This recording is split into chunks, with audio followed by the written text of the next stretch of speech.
Name is Lanny Basham.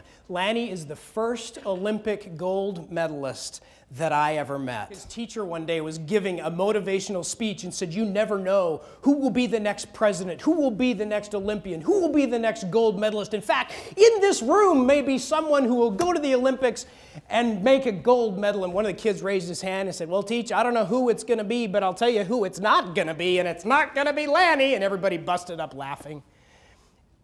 And it really ticked him off. And he made a decision in the 6th grade. He was going to the Olympics just for spite. And so he searched for years and didn't know how he was going to get there until one day he discovered the sport of riflery.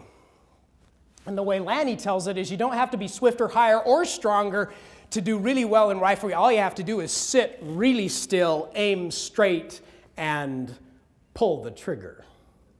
And he became an expert marksman. His first trip to the Olympics, he was ranked #1 in the world, slated to take all of the gold.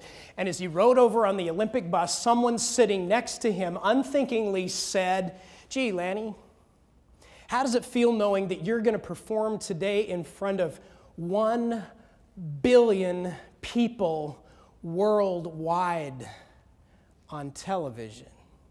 He'd never thought of that before. And for the rest of that ride that day and the rest of the competition, the only thing he could think was, "Don't screw this up, Lanny, in front of all these people. Don't embarrass yourself. Don't screw it up." What do you think he did? Screwed it up. And he spent the next 4 years and interviewed 500 Olympic gold medal athletes, mentors, to determine how winners think. Went back 4 years later and took all the gold. One of the things that came out of that experience for him was a new rule that they established on the Olympic riflery team, a rule that I would highly recommend for all of you. He said that on the Olympic riflery team, they were forbidden from asking one of the most commonly asked questions that most people ask just about anybody every day, and that question is, "Tina, how you doing? How you doing this morning, Tina? How you doing?" We do that all the time. They were forbidden from asking that question.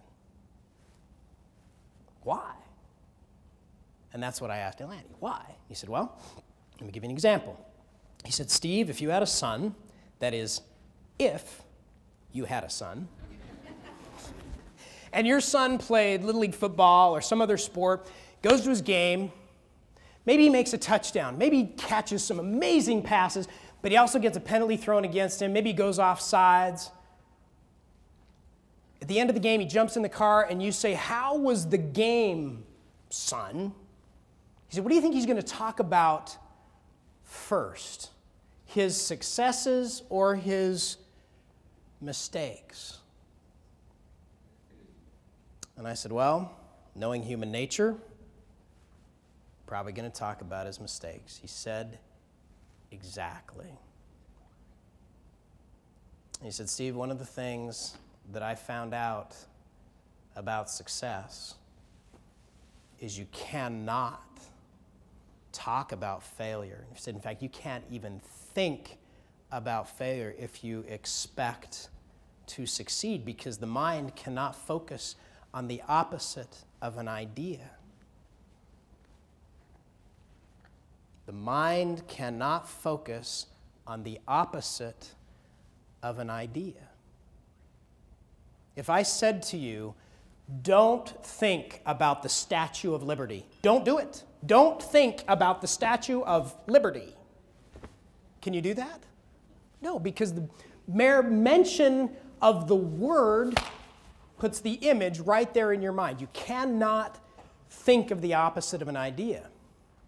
He said, so the only question we were permitted to ask each other at the beginning of practice or the beginning of a week when we'd all been off to some competition all over the world, we were all back together, the only question we were permitted to ask is this: what is the best thing that happened to you yesterday? What was the best thing that happened in your competition that you went to?